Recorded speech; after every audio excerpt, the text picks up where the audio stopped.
En plus, choix numéro 1 de Heroes Quest, choix numéro 2 Shadowlands, choix numéro 3 Space Crusade. Si vous avez une carte multipoint, c'est le moment ou jamais. Majid. La réponse 1. La réponse 1, Heroes Quest. Mauvaise réponse. Crusade, une bonne réponse. Un premier point marqué par les... de Chip and Dale ou de Looney Tunes Road Runner. Nintendo, une bonne réponse. Un point marqué par... Razer, Axelay ou Glay Lancer.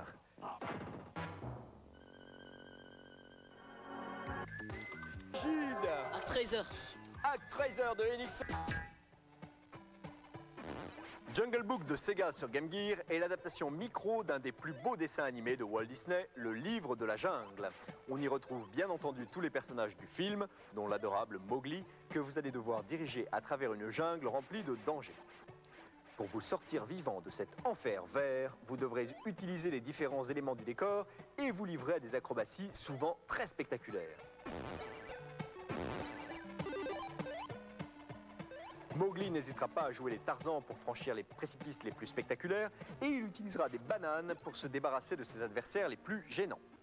La jungle, elle, est pleine de bestioles en tout genre, pas forcément agressives d'ailleurs. Certaines, telles que ce chatoyant caméléon, pourront même vous filer un coup de main ou de langue pour atteindre les plateformes les plus inaccessibles. Jungle Book manque peut-être un peu d'originalité, mais il dispose d'une bonne jouabilité, de graphismes clairs et détaillés et d'une animation très réussie. Sa note sera donc de 15 sur 20.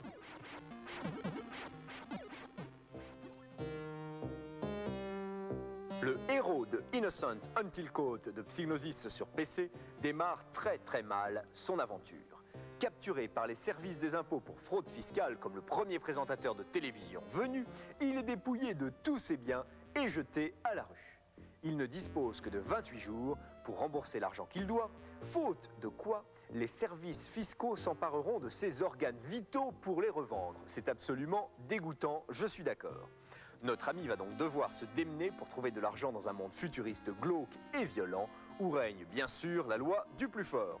Prêt à tout pour survivre, le malheureux en sera réduit dans un premier temps à fouiller les poubelles et à dévaliser les clochards pour grappiller quelques pièces. Il devra errer dans les endroits les plus sordides de la ville avant de pouvoir se livrer à divers petits boulots pas toujours très honnêtes. Et c'est là qu'on regrette d'avoir été présentateur de télévision un jour. Même si les graphismes ne sont pas toujours très réussis, Innocent Until Caught offre un système de jeu très pratique et des dialogues souvent pleins d'humour. Vous pourrez ainsi dialoguer avec la faune étrange qui peuple les endroits les plus louches de la ville, clochards, voyous, flics ou prostituées. Un bon système de jeu, des graphismes originaux, une bande-son tout à fait acceptable et une petite touche d'humour noir, décidément, Innocent Until Caught a beaucoup d'atouts pour lui. Si vous avez envie d'un bon petit jeu d'aventure, n'hésitez pas, notre note est de 16 sur 20.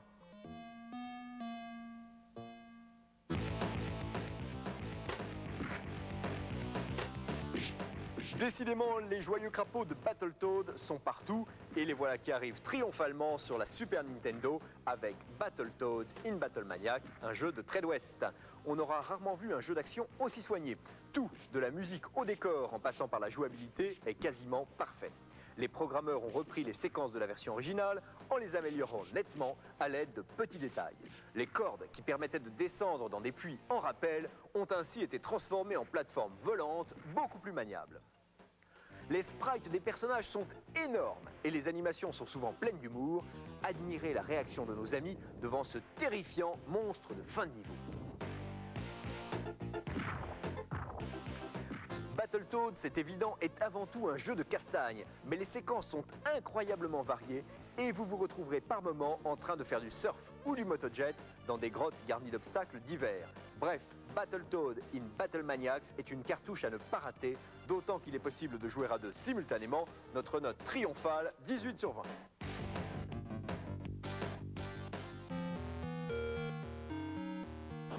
Legend of Zelda, Link's Awakening, c'est un jeu de Nintendo sur Game Boy, démarre alors que Link, le héros, vient d'échouer sur une île étrange à la suite d'une terrible tempête.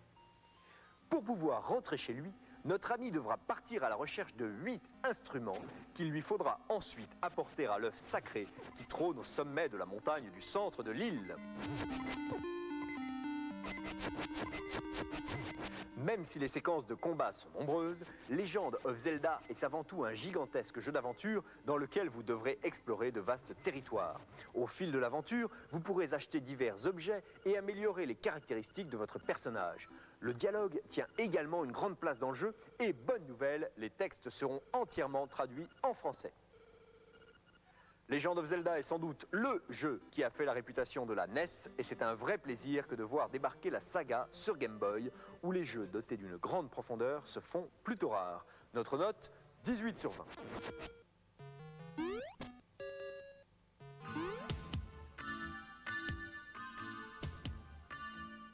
Dark Sun de SSI sur PC est un gigantesque jeu de rôle qui se déroule dans un univers sombre où l'utilisation intensive de la magie a vidé la planète de ses forces vitales jusqu'à la rendre totalement désertique. De puissants sorciers ont établi leur sordide dictature et font régner la terreur sur la totalité du pays. Les 4 héros que vous allez choisir pour votre quête sont de puissants gladiateurs qui vont devoir se battre pour conquérir leur liberté. Les personnages utilisent les caractéristiques traditionnelles de Dungeons & Dragons, dont Dark Sun est une adaptation officielle. Après s'être évadés de l'arène dans laquelle ils ont été enfermés, les héros découvriront vite que le plus puissant des sorciers, Drage, projette de détruire les villages d'esclaves de tout le pays. Votre but final sera donc de rassembler les forces de tous les villages pour affronter l'armée de Drage, mais le scénario est en fait composé d'une multitude d'énigmes et de quêtes qui vont vous coller pendant des heures à l'écran de votre PC. Les combats sont bien réalisés, mais le dialogue est également très important. La surface de jeu est immense, le scénario plein de rebondissements, et vous rencontrerez des centaines de personnages disposant chacun de leur propre personnalité. Bref, Dark Sun est un des meilleurs jeux de rôle du moment. Cela justifie sa note exceptionnelle, 19 sur 20.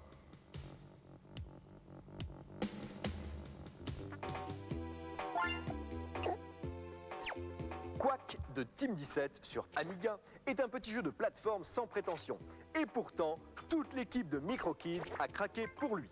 Le maniement est d'une simplicité enfantine, la jouabilité est excellente, les bruitages sont dignes d'une borne d'arcade et les graphismes restent toujours très clairs, même lorsqu'une multitude d'objets et de personnages se baladent sur l'écran.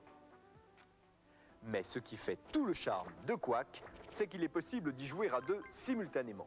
Certes, le principe du jeu manque franchement d'originalité. Vous incarnez 2 adorables petits canards et il suffit de ramasser tous les bonus présents à l'écran pour ouvrir la sortie du niveau et accéder au suivant. Mais dès que vous aurez mis la main sur le joystick en compagnie d'un copain, vous aurez bien du mal à décrocher de devant l'écran de votre Amiga. Les niveaux sont nombreux, la difficulté est bien dosée et le jeu vous offre une overdose d'action non-stop qui vous rappellera le bon vieux temps du génial Bubble Bobble auquel Quack emprunte d'ailleurs pas mal de bonnes idées.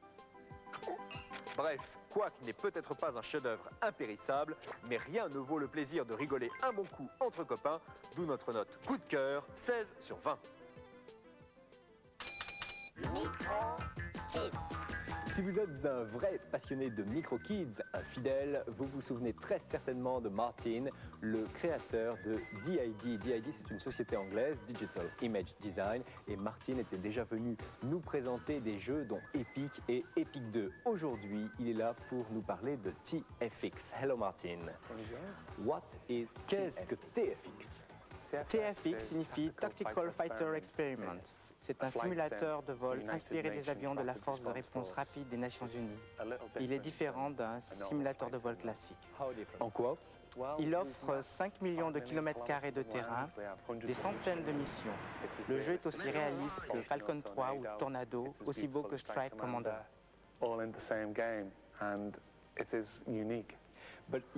Le joueur a le choix entre différentes options, jeux d'arcade, simulation. Oui, en un jeu, nous en avons 6. Du simple jeu d'action qu'un enfant peut maîtriser jusqu'au simulateur qui mettra un pilote professionnel de jet de combat à rude épreuve. Pouvez-vous donner un exemple de mission? Il y a des centaines de missions. Vous pouvez escorter des convois, les protéger ou au contraire passer à l'attaque à coups de missiles Exocet.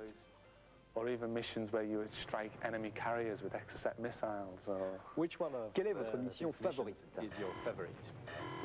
J'apprécie le plus les missions du côté de l'Atlantique Sud, avec les crashs dans la mer, le vent qui souffle en tempête, la pluie, les éclairs. Votre jet remue dans tous les sens. Le plafond est très bas, vous êtes vraiment au cœur de l'action. Ce jeu est très différent d'Epic. Oui, nous avons dépensé l'équivalent de 2 années de travail pour 2 personnes pour créer les générateurs d'applications qui vous permettront à vous de voler pendant des heures. Le jeu est disponible sur PC et CD-ROM. Il sera disponible l'année prochaine sur Amiga et CD32. Vous avez l'intention de l'adapter sur d'autres machines? Nous préparons des adaptations sur Jaguar et 3DO. Et sur les consoles 16 bits? Les consoles actuelles de Sega et Nintendo ne sont pas assez puissantes pour ce type de jeu. Déjà trop anciennes. Oui, elles ont toujours été conçues pour des jeux d'action, de plateforme et ne peuvent convenir pour des jeux en graphisme vectoriel.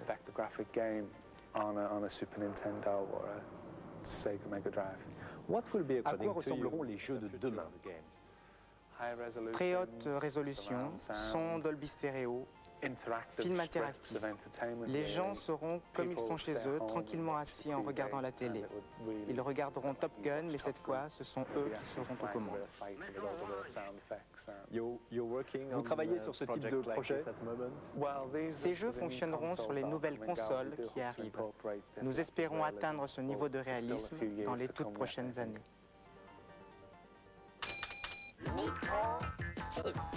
Deuxième manche de notre championnat pour l'instant, donc je le rappelle, c'est l'équipe. C'est parti sur League Bowling, un jeu de bowling sur Neo Geo.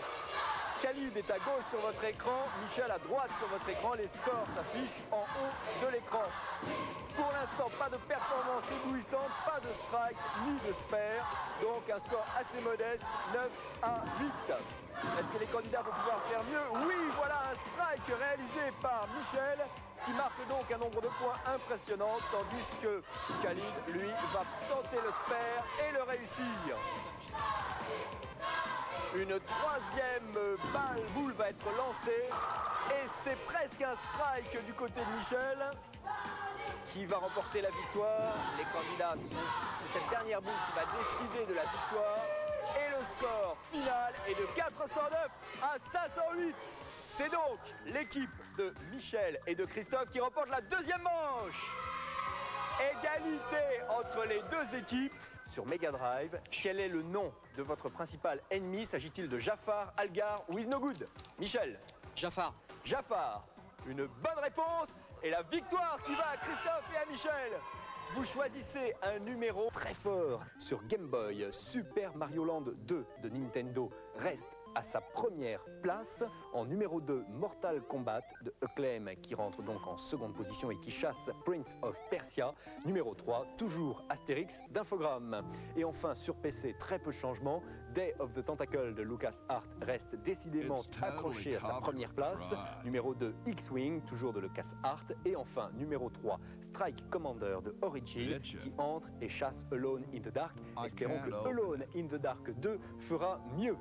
Quant aux mascottes, les voici. La dernière mascotte que nous vous présentons, nous l'avons jugée la plus belle. C'est donc elle qui remportera le super cadeau. Et c'était vraiment un super cadeau puisqu'il s'agit d'un système sonore complet sur PC qui s'appelle Creative Labs, qui comporte une carte sonore bien sûr, mais également haut-parleurs, lecteurs et ainsi de suite. Le concours de création graphique est placé sous le parrainage du ministère de la Culture et de la Francophonie et sous le parrainage de l'INA.